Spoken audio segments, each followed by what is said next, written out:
주황색 내가 내는 뭘 yeah. Other rappers ain't in the cut yeah. 신경 안 쓰고 있는 척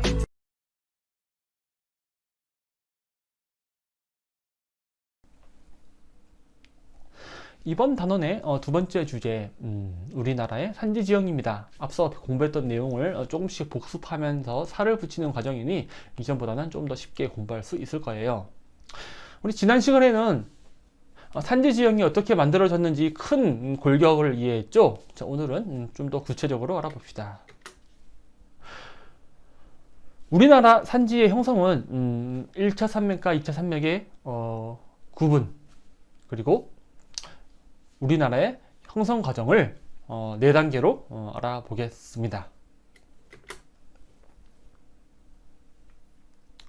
산 봉우리들이 길게 연속되어 나타나는 지형을 산맥이라고 합니다.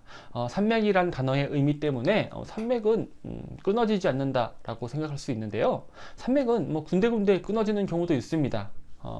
그래서 큰 틀에서 보면 그냥 이어진 것처럼 보인다 정도로 생각하면 좋겠습니다. 이전에 공부했던 내용을 잠깐 복습해 보면요, 우리 조상들은 실제로 산줄기를 이어진 것으로 알고 있었죠. 그렇게 생각했습니다. 우리 대동여지도 공부할 때 산줄기의 표현 하나로 이어져 있었다 기억납니까? 백두산에서 시작해서 쭉쭉쭉 산들이 내려온다 이렇게 인식했었죠. 산맥은 1차 산맥과 2차 산맥으로 구분할 수 있습니다. 1차 산맥은 신생대 제3기에 경동성 요곡운동으로 만들어진 것으로 해발고도가 높고 연속성이 비교적 뚜렷합니다. 경동성 요곡운동을 배울 때 우리 융기의 중심이 동해에 치우쳐 있다고 했습니다. 그래서 우리나라의 1차 산맥은 동쪽은 급사면을 이루고 서쪽은 완사면을 이루는 비대칭 지형이 나타납니다. 대표적인 산맥으로는 함경산맥, 낭림산맥, 그리고 태백산맥이 있습니다. 2차 산맥은 지질 구조선을 따라 차별적인 침식으로 형성된 산맥입니다. 우리 송림변동, 대보조산운동 공부할 때 지질 구조선에 대해서 잠깐 알아봤었죠. 그때 생긴 암석의 갈라진 틈은 풍화나 침식에 더 취약하기 때문에 틈이 많으니까요. 시간이 흐르면 이 지질 구조선을 따라 빠르게 사라지고 대신 지질 구조선이 상대적으로 적었던 부분이 남게 되어 산지가 됩니다.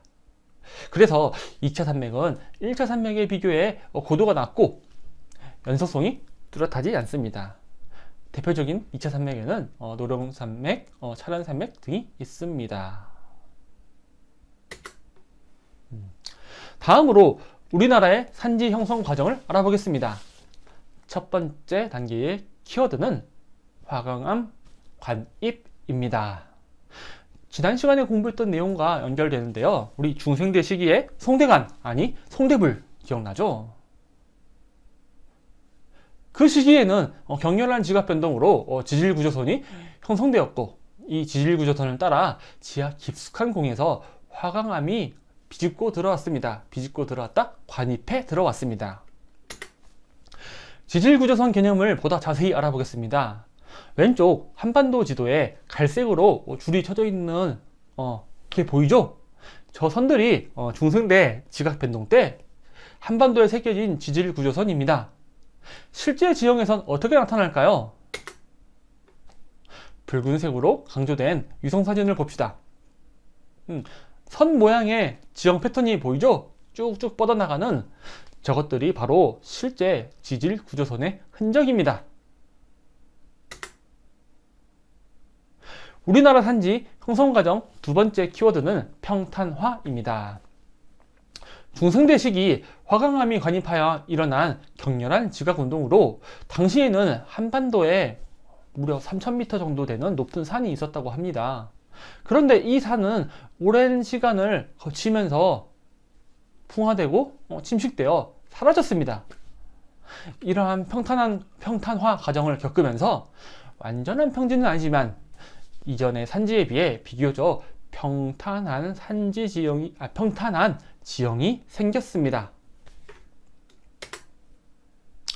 우리나라 산지의 형성 과정 세 번째 키워드는 경동성 요구 운동입니다.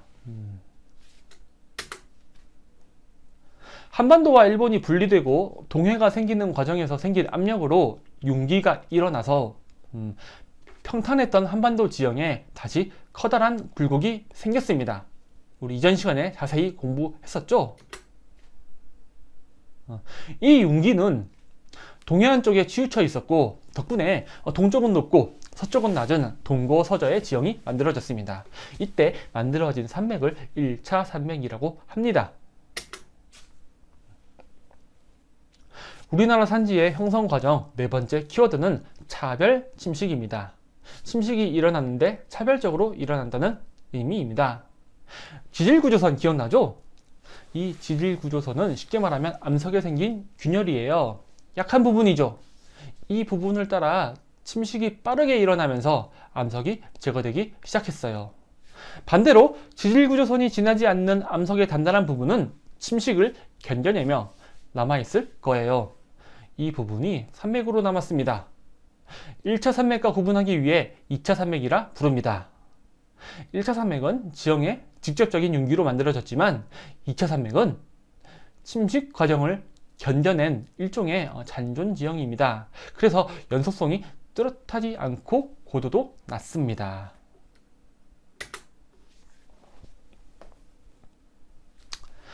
다음으로 우리나라 산지의 특징을 알아보겠습니다. 여러분들의 요청으로 이전보다 말을 좀 빠르게 하다 보니까 목이 타네요. 그래서 선생님이 이번에는 그냥 물병을 하나 준비해 왔습니다. 물 좀 더 먹을게요. 여러분도 잠깐 쉬고요.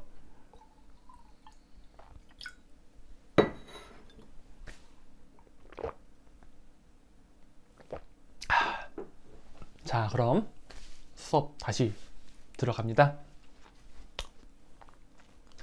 우리나라 산지는 저산성 산지가 많습니다. 국토 면적의 약 70% 정도가 산지이지만 해발고도 1000m 이상의 산지는 국토 면적의 한 10% 정도밖에 안 된다고 합니다. 사실 1000m 이상의 산지조차도 세계적 스케일에서 보면 그리 험준한 산지는 아닙니다.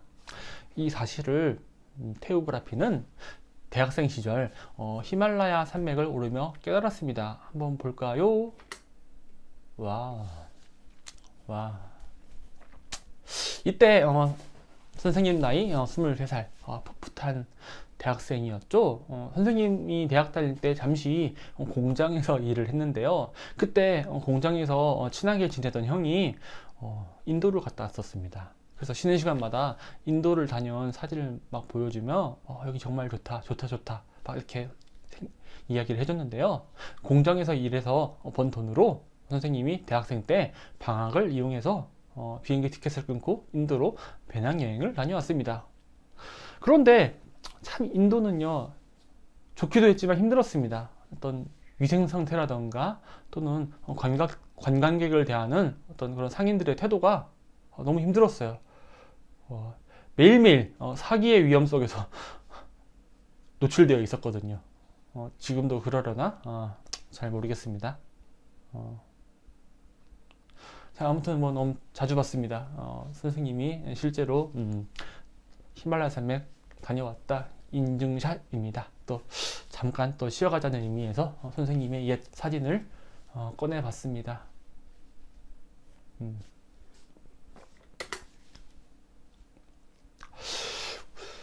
우리나라 산지의 40% 정도는 해발고도 200에서 500m 정도의 저산성 산지입니다.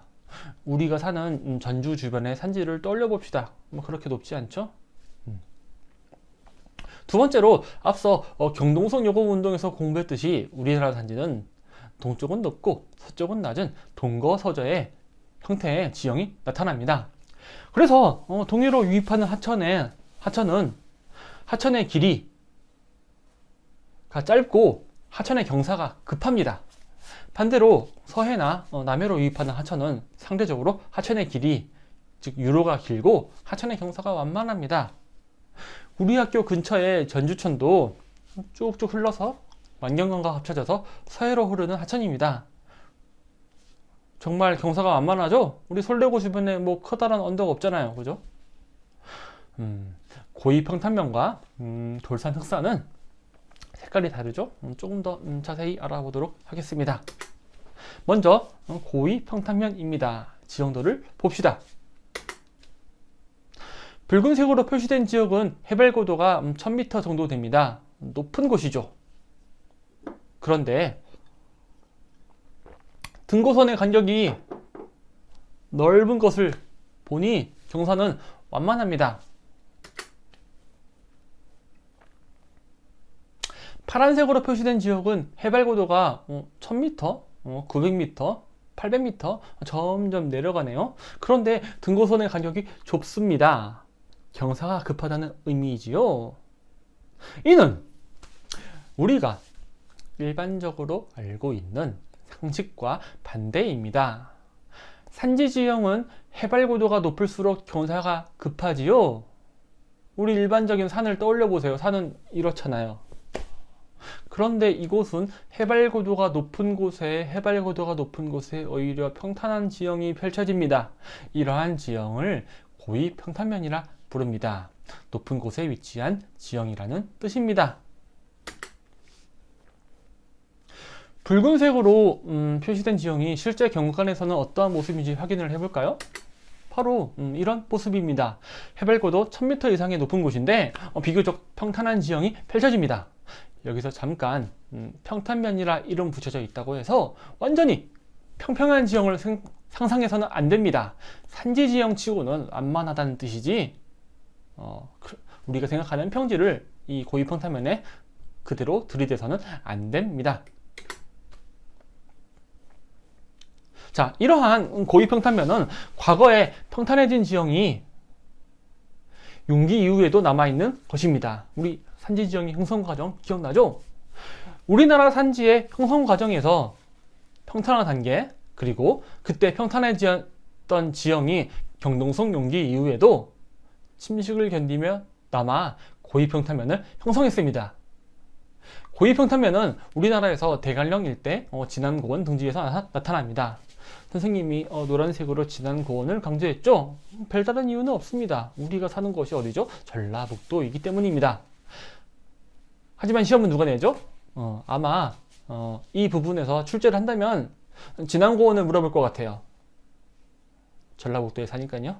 자, 고위 평탄면은 해발 고도가 높아 여름에도 서늘한 기후가 나타납니다. 이러한 기후 특성을 활용해 찬 기후에도 잘 자라나는 냉량성 작물을 길러 고랭지 농업이 발달했습니다. 그런데 고랭지 농업을 실시한다는 것은 원래 있던 나무를 다 싹둑 베어버린다는 의미이기도 합니다. 나무를 베어버리면 토사 유출이 심각해질 수 있습니다. 뉴스 하나 볼까요? 많은 예산 투입에도 불구하고 비만 오면 고랭지밭에서 토사가 흘러 하천을 오염시키는 문제가 해마다 반복되고 있습니다.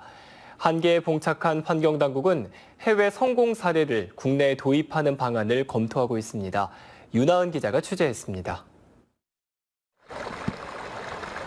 가파른 산비탈면에 펼쳐져 있는 고랭지밭. 비만 오면 쉽게 흙이 쓸려 내려가 인근 하천을 붉게 물들입니다. 비가 그치고 나면 깎여나간 흙을 다시 메우는 개토 작업이 반복됩니다. 침사지를 조성하고 유실 방지망을 보급하는 등 다양한 비점오염 저감 사업에 310억 원의 예산이 투입됐지만 10년째 성과는 미미합니다. 비슷한 상황의 해외 사례는 어떨까? 토지의 64%가 산지인 대만의 경우 급경사지를 농경지로 개간하면서 벤치 테라스 형태의 완만한 계단식 경작지를 육성했습니다.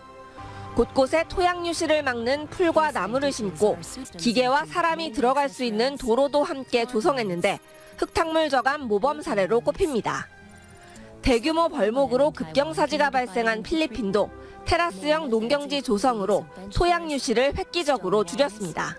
계단식으로 바꿔서 흙탕물을 저감하고 또 수분도 함유를 시켜서 비옥한 농토로 만들고 작물 수확량도 늘리는 일석이조의 방법을 사용하고 있습니다. 그래서 저희도 그런 것들을 좀 벤치마킹해서 아직은 아이디어 차원이지만 통합 물관리 상생협의회 안건으로 올려 국내 적용을 구체화할 계획입니다. 무엇보다 흙탕물 저감 사업이 성과를 내기 위해서는 주민들의 자발적인 참여와 노력이 선행돼야 한다는 지적입니다. MBC 뉴스 윤하은입니다. 정말 심각하죠? 앞부분에 흙탕물 흐르는 거 기억해 주세요. 결국은 뭐 이 뉴스에서는 뭐 계단식으로 농경지를 만들어서 뭐 어느 정도 해결할 수 있다 얘기했지만은 결국은 우리 인간의 개입이 자연환경을 파괴했다고 볼 수 있습니다.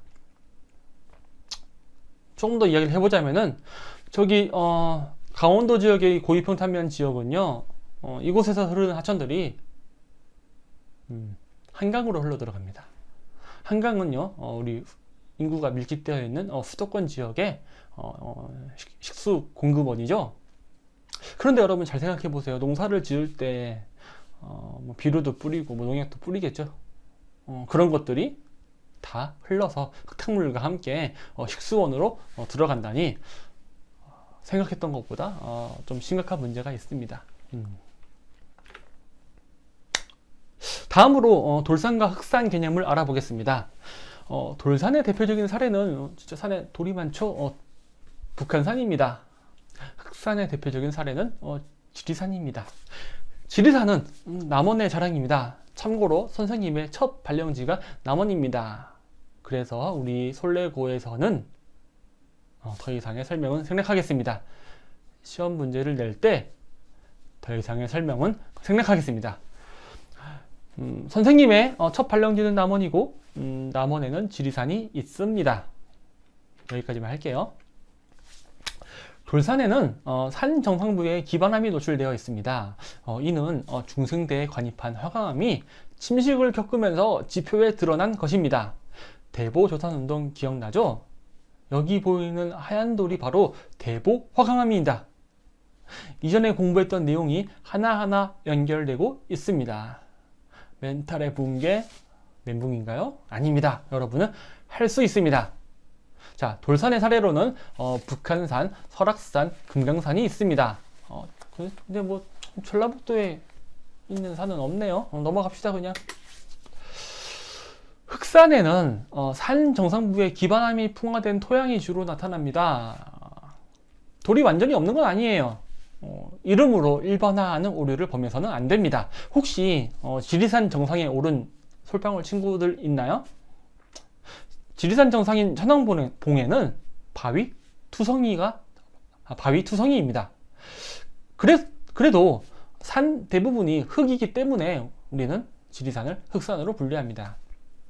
흑산에는 시원생대에 형성된 암석이 오랜 시간 풍화와 침식을 받아 두터운 토양이 형성되어 있습니다. 흑산의 사례에는 지리산, 덕유산이 있습니다. 두 산 모두 전라북도에 위치해 있네요. 뭘 시험에 내야 할지 우리 솔레인들의 애양심이 올라갈지 고민입니다. 사진 하나 봅시다. 사진은 덕유산에 있는 부주 리조트입니다. 스키장이 유명한 곳이죠. 상상해 보세요. 만약 덕유산이 돌산이라면 무주 리조트는 정말 스키 초고수 아니면 접근할 수 없을 거예요. 무주산이란다. 덕유산이 흑산이라서 정말 다행입니다. 마지막으로 산지 지형의 이용 알아보겠습니다. 산지는 과거에는 험준한 지형으로 지역 간 경계 역할을 했습니다. 오늘날에는 교통의 발달로 접근성이 향상되어 현대인에게 휴식처를 제공하기도 합니다. 양구를 떠올려 보세요. 우리 관계적 정보 공부할 때 양구는 교통망의 개선으로 접근성이 향상되어 다른 지역과 교류가 활발하게 일어나고 있다고 했죠. 또한 산지는 지하자원, 산림자원의 보고이기도 합니다. 그래서 이러한 산지는 인간의 무분별한 개발로 고통받고 있기도 합니다. 우리 고위평탄면 떠올려 봅시다. 그리고 뭐 도로, 뭐 댐, 레저 시설 등으로 산림이 파헤쳐지고 있죠. 사실 뭐 무주 리조트도 산림 파괴의 사례라고 볼 수도 있습니다. 나무가 사라진 산지는 그런데요, 비가 내리면 그렇지 않은 산보다 산사태 발생 위험이 높습니다. 당연하겠죠? 우리 기후변화와 지형할 때도 여러분, 최종 빙기 때 식생이 빈약해서, 즉 나무가 없어서, 그죠? 풍화물질들이 산 골짜기 아래로 막 내려가서 퇴적이 많았다 그랬죠? 같은 맥락인 거예요. 그래서 산지를 보호하기 위해 우리나라에서는 뭐 자연 휴식연제를 뭐 지정한다거나 또는 산마다 뭐 생태 이동 통로를 건설한다는 등 뭐 여러 가지 노력을 가하고 있습니다. 다음 시간에는 이제 산 했으니까요, 하천 지형과 해안 지형을 공부하겠습니다. 솔방울 친구들, 다음 시간에 만납시다.